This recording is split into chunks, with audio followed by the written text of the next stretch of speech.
એક બહુ જૂની કહેવત હતી જે સમાજને લાગુ પડે છે કે વાઘે માર્યું બકરું તો એ હિંમત છે, મર્દાનગી છે, એ શૌર્યનું પ્રતીક છે. અને બિલાડીએ માર્યું કબૂતર તો સમાજ એને પાપ ગણે.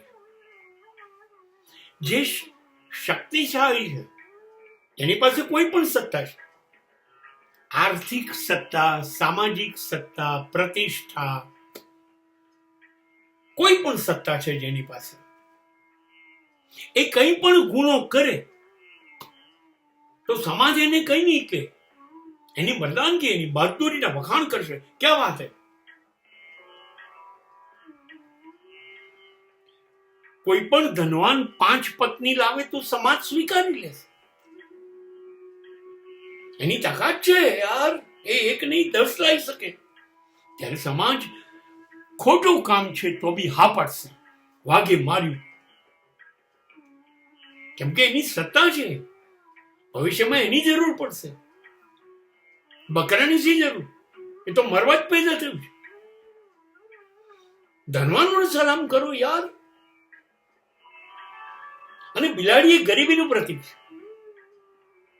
નબળો ક્લાસ, મધ્યમ વર્ગ, ગરીબ વર્ગ, એને ખાવું છે, બિચારીને જીવવું છે ને એને બિલાડીએ કબૂતર માર્યું. સમાજ એને પાપ કહેશે.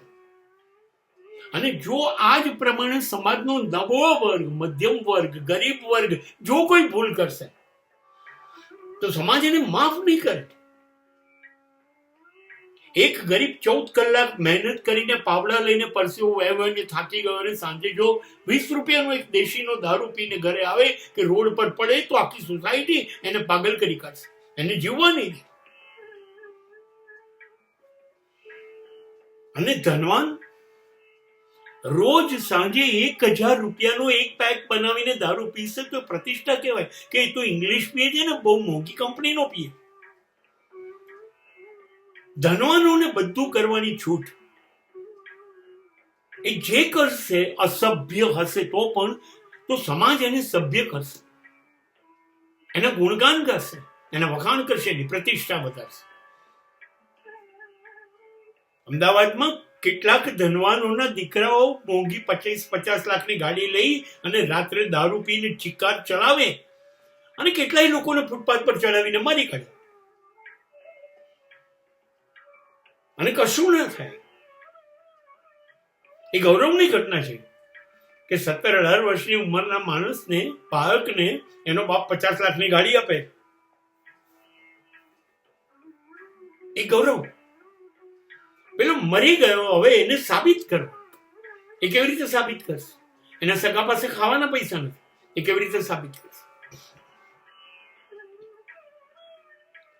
સમાજની આ બે ધાર છે. નબળા અને મધ્યમ વર્ગ જો કંઈ કરે ને એની ભૂલ થાય ને, એની તકલીફ હોય, એની સ્થિતિ એવી છે, એની ભૂલ થશે તો સમાજ આ નહીં સ્વીકારે, એને પાપ ગણશે,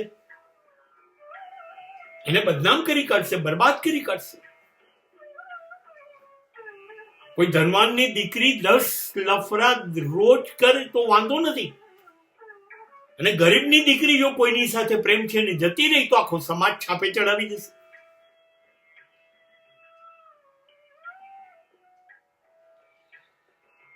મારી નજરે મેં અમદાવાદમાં ધનવાન નબીરાઓના તમામ કલંકિત કાર્યો જોયા છે અને એને સમાજ પ્રતિષ્ઠિત ગણે છે કેમ કે એમના બાપ વાઘ છે ને, એ કોઈ પણ તીર મારી શકે. પણ જે નબળો માણસ છે, સાયકલ પર જાય છે, એક રૂમ રસોડામાં રહે છે, ભાડે રહે છે, મુશ્કેલીથી મહેનત કરીને ખાવાનું સાંજે કરે છે, એની જો ભૂલ થઈ તો સમાજ એની હાલત ખરાબ કરી દેશે. સમાજના સ્ટેન્ડર્ડ ધનવાન અને ગરીબ માટે જુદા છે. કેમ?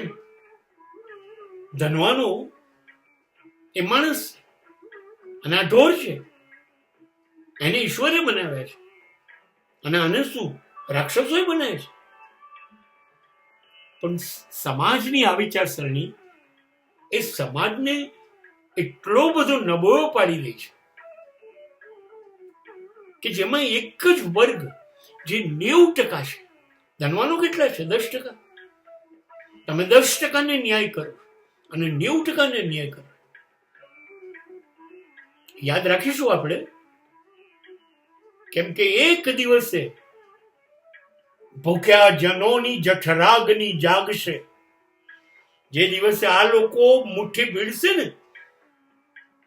એ દિવસે દેશના દેશ બરબાદ થઈ જશે. એની ખાતરી ભૂતકાળમાં પણ આપેલી છે જ.